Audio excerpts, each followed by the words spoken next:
अस्सलाम वालेकुम नाज़रीन। एमए करंट न्यूज़ में आपका खैर मकदम है। खबरों के साथ मैं सैयद अहमद अली। आइए नाज़रीन देखते हैं आज की अहम। कर्नाटक का नया वज़ीर-ए-आला कौन होगा, इस पर सनसनी अब ख़त्म हो गई।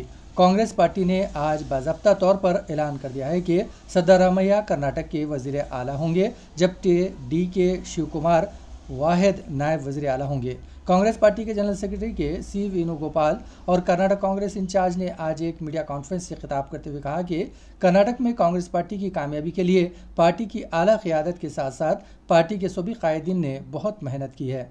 उन्होंने कहा कि कांग्रेस जमहूरी पार्टी है, यहाँ आमिरियत नहीं है। उन्होंने कहा कि सिद्धरामैया को कर्नाटक का वज़ीर आला और डी.के. शिव कुमार को वाहिद नायब वज़ीर आला बनाने का फैसला किया गया है। उन्होंने कहा कि डी.के. शिव कुमार पार्लियामेंट इंतखाबात के इख्तिताम तक कर्नाटक में पीसीसी सदर के तौर पर बरकरार रहेंगे। उन्होंने कहा कि कर्नाटक के नए वज़ीर आला को बाज़ाब्ता तौर पर मुंतखब करने के लिए आज शाम बेंगलुरु में नवमुंतखबा कांग्रेस MLAs की मीटिंग होगी। इतलात के मुताबिक 20 मई को बेंगलुरु में एक शानदार तकरीब मुनक्किद होगी, जिसमें वज़ीर आला, डिप्टी वज़ीर आला और कुछ वज़रा हलफ लेंगे। तेलंगाना के चीफ मिनिस्टर व सदर BRS चंद्रशेखर राव ने आइंदा इंतखाबात में भी रियासत में तीसरी मियाद के लिए इख्तियार हासिल करने का दावा करते हुए कहा है कि BRS पार्टी 95 में से 105 हल्कों में कामयाबी हासिल करेगी। तेलंगाना भवन में पार्टी के अरकान असम्बली, कौंसिल और पार्लियामेंट से खिताब करते हुए चीफ मिनिस्टर चंद्रशेखर राव ने कहा कि तमाम सर्वे हमारे हक में है। अगर हर रुकन असम्बली सख्त मेहनत करते हैं तो ऐसी सूरत में हर एक रुकन असम्बली 50,000 से ज़्यादा वोटों की अक्सरियत से कामयाबी हासिल करेगा। चीफ मिनिस्टर चंद्रशेखर राव ने कहा कि कोई पार्टी मजहब और ज़ात पात की बुनियाद पर जीत नहीं सकती। तेलंगाना में इनकी हुकूमत तमाम मज़ाहिब के लोगों के साथ मसावी सलूक कर रही है, यही हमारी कामयाबी का राज है। आज महाराष्ट्र के अवाम भी तेलंगाना के तर्ज पर तरक्की चाहते हैं। महाराष्ट्र के एक IAS ऑफिसर ने तेलंगाना मॉडल की तारीफ की। यह हमारे लिए फ़ख्र की बात है। चीफ मिनिस्टर चंद्रशेखर राव ने कहा कि गुजरात मॉडल एक बोकस मॉडल था। मोदी हुकूमत ने मुल्क के अवाम को धोखा दिया है, इसलिए आज मुल्क के कई रियासतों की नज़रिए तेलंगाना मॉडल पर है। उन्होंने कहा कि तेलंगाना की तश्कील से रियासत में सिर्फ एक अकामती स्कूल था, लेकिन आज 1001 अकामती स्कूल्स हो गए हैं, जिनमें समाज के हर तबके के बच्चों को मियारी तालीम फराहम की जा रही है। उन्होंने कहा कि तेलंगाना रियासत को हर महाज पर नंबर 1 बनाएगा। फ़ीकस आमदनी हो या फ़ीकस बरक़ी के इस्तेमाल में भी सरफहरिस्त है। हर साल आमदनी में इजाफा करते हुए रकम को फलाह व बहबूद के कामों पर खर्च किया जा रहा है। कांग्रेस के 10 साल दौर में रेत की कानकनी से 40 करोड़ रुपए की आमदनी हुई थी, लेकिन इनके पहले 5 साल दौर में 5,000 करोड़ रुपए की आमदनी हुई है। संगारेनी कॉलोनीज़ की आमदनी 12,000 करोड़ से बढ़कर 34,000 करोड़ रुपए तक पहुंच गई है। ये सिर्फ बेहतर और शफाफ हुक्मरानी से मुमकिन हो सका है।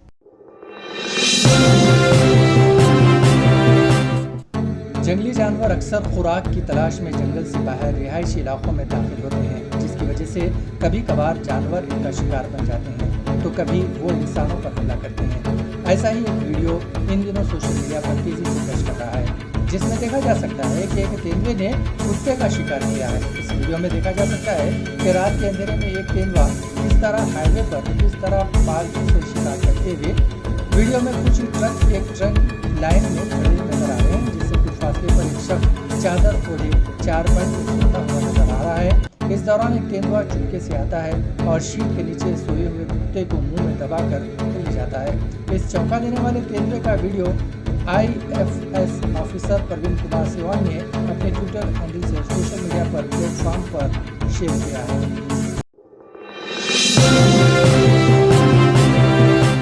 लोकसभा इंतखाबात के पेश नज़र अक़लियती महाज की जानिब से मुस्लिम राय दहिंदों को बीजेपी के करीब लाने की कोशिशों में तेज़ी पैदा कर दी गई है। NDTV की रिपोर्ट के मुताबिक अक़लियती महाज से वाबस्ता मुल्क भर के कारकुनों के वर्कशॉप में हुकूमत की पॉलिसियों को मुस्लिम अक्सरियती इलाकों तक ले जाने के तरीक़ेकार का बातचीत की गई हैं। रिपोर्ट्स के मुताबिक अक़लियती मोर्चे के सदर जमाल सिद्दीकी ने BJP हेडक्वार्टर में मुल्क भर के ओहदेदारों से मुलाकात की। उन्होंने 30% से ज़्यादा मुस्लिम राय दहिंदगान वाले 45 लोकसभा हल्कों में मोदी दोस्त बनाने की मुहिम शुरू की है।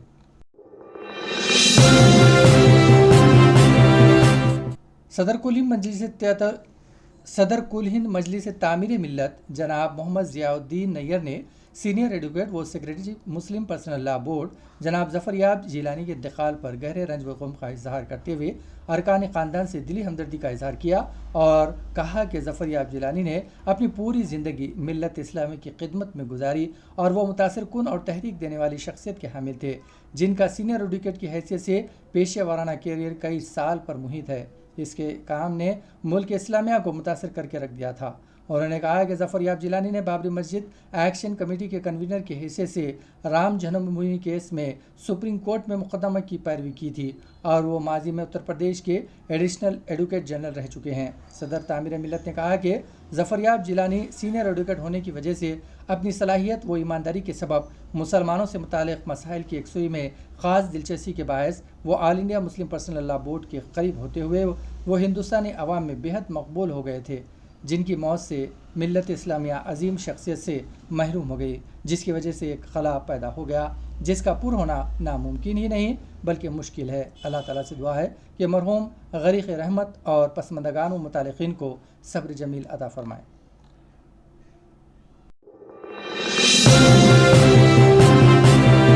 गुजरात के बंजारा हिल्स पुलिस हुदूद में एक इंतहाई शर्मनाक वाक़या पेश आया। नशे की लुत के आदी एक शख्स ने शराब खरीदने के लिए अपने ही नवासे को बेच दिया।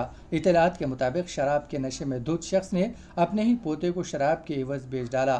हकीमपेट का रहने वाला 40 साला खलील का अक्सर अपने घर वालों से झगड़ा हुआ करता था, जबकि वो हमेशा शराब के नशे में चूर रहता था। खलील हर रोज़ अपने ख़ानदान से शराब खरीदने के लिए रकम का मुतालबा करता, रकम ना देने पर लड़ाई झगड़े करता और घर का सामान बेच देता। 2 रोज़ कबल खलील ने रकम का मुतालबा किया, लेकिन घर वालों ने पैसे देने से इनकार कर दिया, जिसके बाद इसने अपने ही नवासे को बेच दिया और इन पैसों से शराब खरीदी। घर में जब बच्चा नहीं मिला तो घर वालों ने पुलिस में शिकायत दर्ज करवाई। पुलिस तहकीकात में पता चला कि खलील ने ही बच्चे को बेच दिया। फिलहाल पुलिस बच्चे को तलाश कर रही है।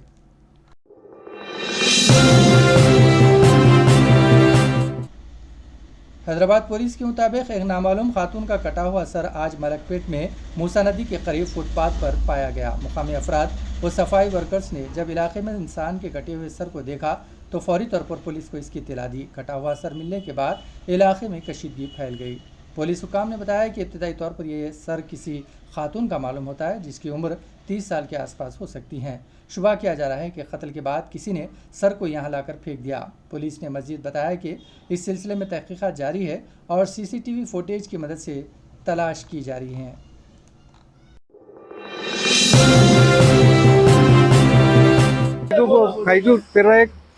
फुटपाथों पे काईकू बैठे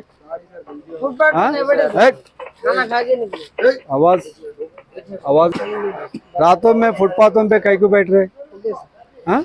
फुटपाथों पे नहीं बैठना, बैठे तो हम लोग लेके आते हैं, ऐसा काउंसलिंग करना है हाँ?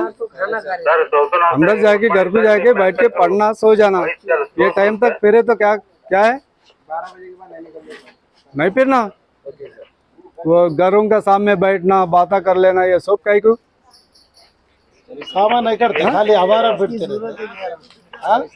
नाइटा में फिरना, दिन में काम नहीं करते, काम करके खाना खाते। गले में नहीं बैठना, जो भी है घर में। हमारा टाइम लेट हो गया, लेट हो गया बोल के खाना खा के निकल रहे थे, आप पकड़ लिए। 2 बज गए 2 बजे तक यही सीजन है सर, पहली सीजन तेरा का आज पहली सीजन। ये पूरे क्या है, स्टूडेंट्स है पूरे। నేను ఒకటే ఉన్నా। तू खामोश रहा, तू पी के काम।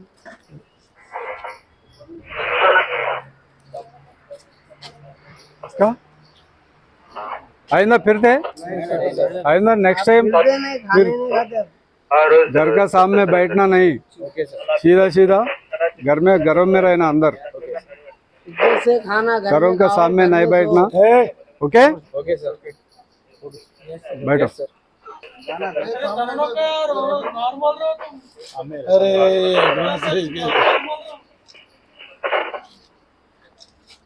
ज्यादा हो गया। इसी के साथ नाज़रीन खबरनामा यहीं इख्तिताम पजीर होता है। हमें सारी टीम के साथ इजाजत दीजिए और हाँ, सब्सक्राइब कीजिए, लाइक कीजिए और शेयर कीजिए। इसी के साथ हमें इजाजत।